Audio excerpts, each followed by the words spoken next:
How's it going, everyone? Welcome back to another video. Thank you to all of you who turned up to my stream yesterday. We actually had an amazing stream. So for those of you that do want to, hang out and stuff, we do hang out normally on Fridays at around 7, 8 p.m. my time. Sometimes it does start a little later, depending on how busy I am.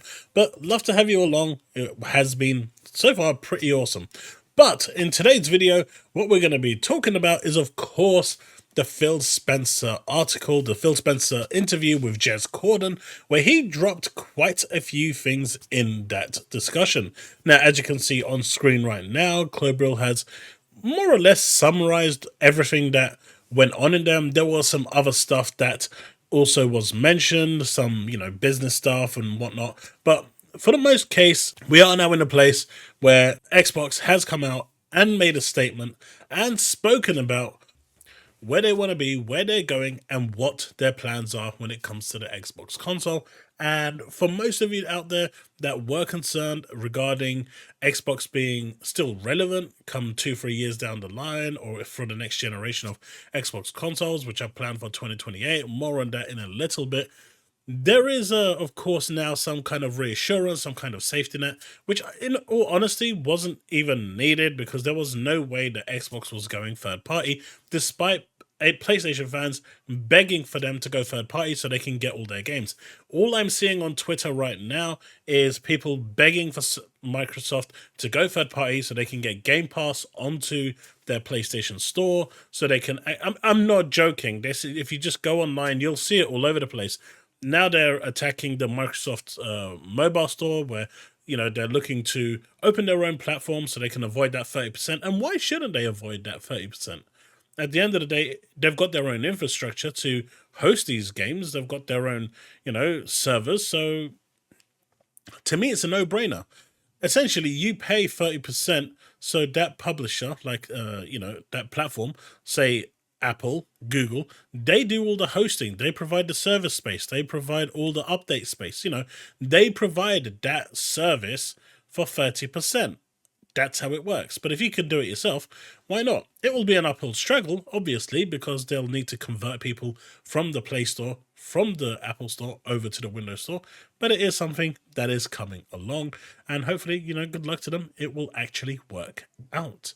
But, of course, let's just look at the bullet points here and talk about what transpired in this interview. But before I do that, do consider leaving a like. It does really help the channel grow. It really helps the video get recommended to other people. And of course, it helps, me. If you haven't yet subscribed, do consider subscribing. We are almost at 6,000 subs, which is my next milestone, and my Christmas milestone, which we will be ramping up very close to 7,500, or at least 7,000 would be great. If you want to support me further, you can do that through my Patreon, YouTube members, and of course, super thanks with the red button click at the bottom. Thank you very much to all of you who do support me further. It really does help just improve production. We did buy a new mic, we did buy a new camera, so all of it does kind of help with providing better content and a better delivery for all of you. Now, as we can see here, we've got no plans to bring Game Pass to PlayStation or Nintendo. Now, of course, PlayStation and Nintendo wouldn't allow it anyway. That said, it's no secret that Microsoft did approach Nintendo and PlayStation in the past to put it on there, and they both denied it. They both blocked it. I think this was like in 2022 or 2021. So there is that, of course, and this is what now the articles that you're seeing online, that Xbox tax that we're talking about, now they're trying to diminish Phil Spencer's words by saying, hey, look, in 2021, you turned around and said this, so we don't believe you. Of course, the fact that strategies can change, the fact that perceptions can change, directions can change, is completely irrelevant to anything that's going on here. The fact that something was spoken 45 years ago has to be gospel and has to be the course of action that they have to follow. This is why people say there is an Xbox tax. Because at the end of the day, no matter what comes out of the horse's mouth, not the pony's mouth, the horse's mouth, it doesn't matter. These articles will just, these publications, journalists will just go with whatever they want to go with to try and create a negative picture to get those clicks, to get those, upvotes, whatever you want to call them. And it's really goddamn sad, right? But it is, I'm seeing it already. It's happening. And when people turn around and say, there is no Xbox tax, it's not about the reviews. This is the Xbox tax. You've just heard the CEO come out in an interview, turn around and say, it's not happening. I don't care what Stuart said. It's not happening.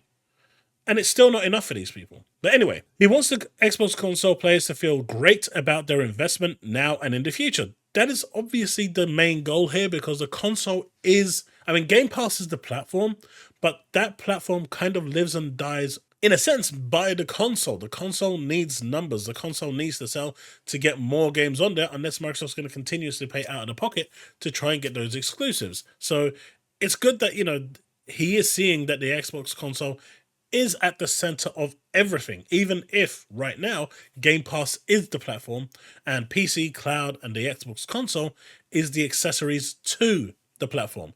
But at the end of the day, the console is at the root of everything, because that is the main focal point. That is the first point of call, especially when it comes to third-party publishers when they're looking to make games for Xbox, because then that will potentially go on to Game Pass.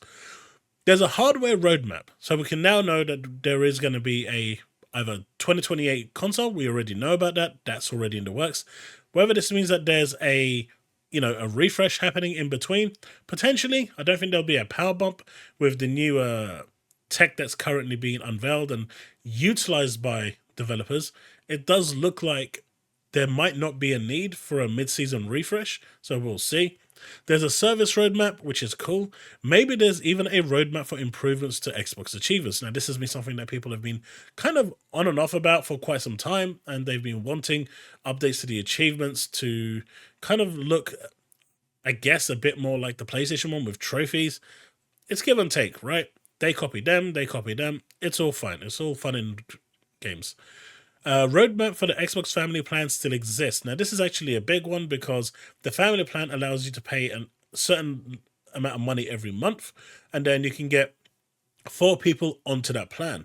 What this means is if you can get 4 people to pay, split that cost between 4 people, you're actually saving quite a bit of money per month, and you actually don't pay as much. Though overall, Microsoft are actually making more money, not through individual accounts, but from that one family plan. The idea is for this is to be within the same household, but most people will probably get 2 or 3 friends and basically do it that way. So, it's good for the consumer. There are nice benefits to this. So let's see how that goes on. Recognizes Xbox is now sitting on many interesting IPs, and they are. They're sitting on a metric ton of IPs. It's all about finding the right teams being passionate about reviving these worlds at the Xbox Game Studios, Bethesda, and Activision Blizzard. We haven't touched every franchise that people would love us to touch. Banjo fans, I hear you. And one thing Phil said in his interview was that when it comes to him teasing a game, like he's been teasing Guitar Hero for quite some time, it's not an empty tease. He's not just saying that for the sake of it. What he's saying is, these are on the cards and in the plans. It might not be immediate, but these are things that he wants to bring. And if he wants to bring them, as soon as the right team comes along, development will begin. It's that simple. So the fact that he's actually now mentioned Banjo, you can pretty much assume it's confirmed that at some point a Banjo-Kazooie game is going to come to the Xbox platform. Of course, we were talking yesterday in the stream how Xbox needs like a mascot. We know we've got Master Chief, but having like one for, the younger generation, Banjo could be that person, right? Could be that avatar. And, if it does well, if it's designed well, if it looks great, if it plays great, who knows? It could springboard into something that's quite phenomenal. We also have Game Pass allows Xbox to support different kinds of games, which we know the variety on Game Pass is insane. Different size of games, name drops, Hi-Fi Rush, Pentiment, and Grounded. You'll continue to see that diversity in the future.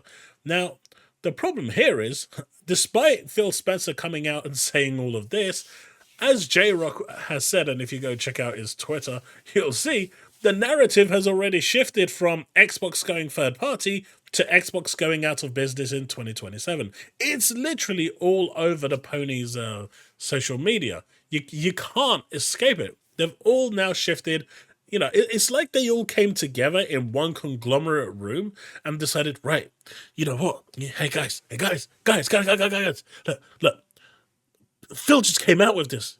Our plan for third party has gone out the window. We need them to go. We need a new narrative now. Can we go back to the whole 2027? Yeah, we can do that. We can do that. We can do that. But what about the fact that they're releasing a console in 2028? Yeah, but they don't need to know that they're releasing a console. If we keep on going with that 2027, maybe it will kind of wear them down, and it might happen. I mean, I'm assuming how their brainstorming sessions go, because you've got to be completely and utterly crazy at this point to think that Microsoft is going to leave the gaming industry at 2027. Of course, there is more. There is an equal likelihood of Sony going out of business in 2025 as Microsoft going out of business in 2027. Neither of them are going out of business, by the way. They are both bogus. They're both fine.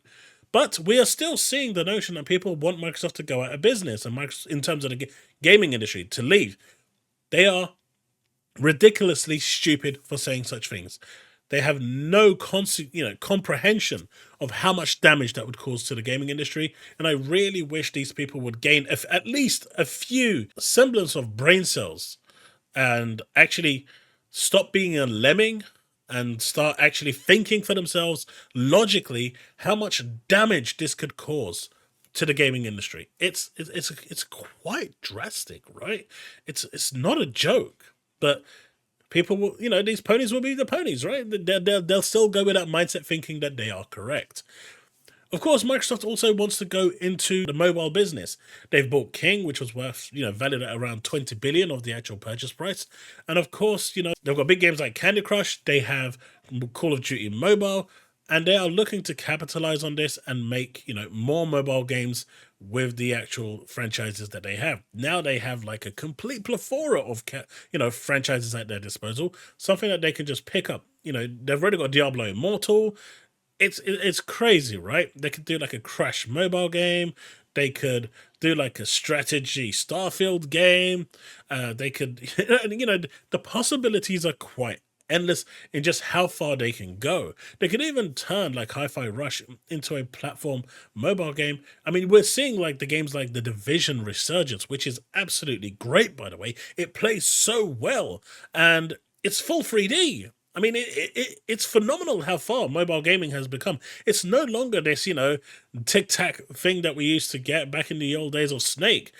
Technology has advanced far enough where you can actually get, AAA gaming on a mobile device. Fantasian is another one, which is, a phenomenal RPG on the iOS arcade, and, one that, unfortunately, anyone not on the iOS platform can't play, but it's a really good RPG, and one that, shouldn't be scoffed at. But at the end of the day, we've got it now.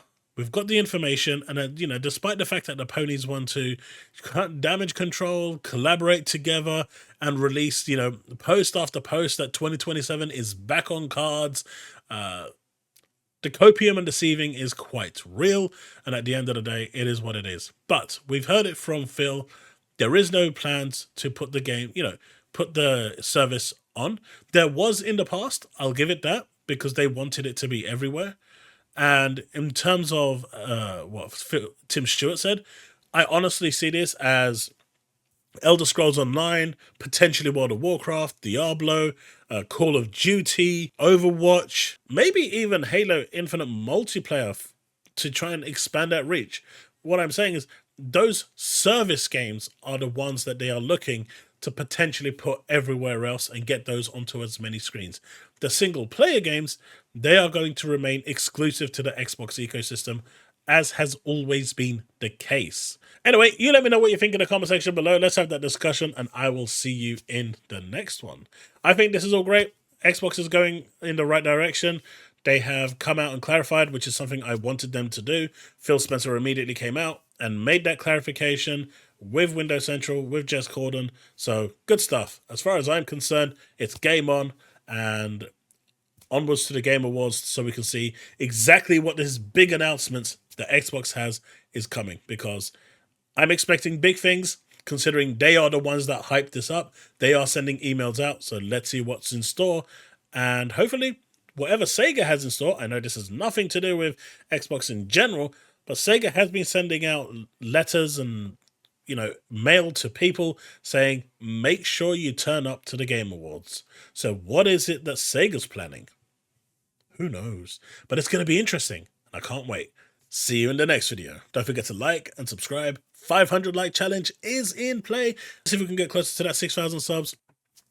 Don't forget you can support me further through my Patreon, YouTube membership, or super thanks. Thank you so much to all of you that do choose to support me further, and hopefully I'll see you in a stream soon. Right, that's it. Remain legend.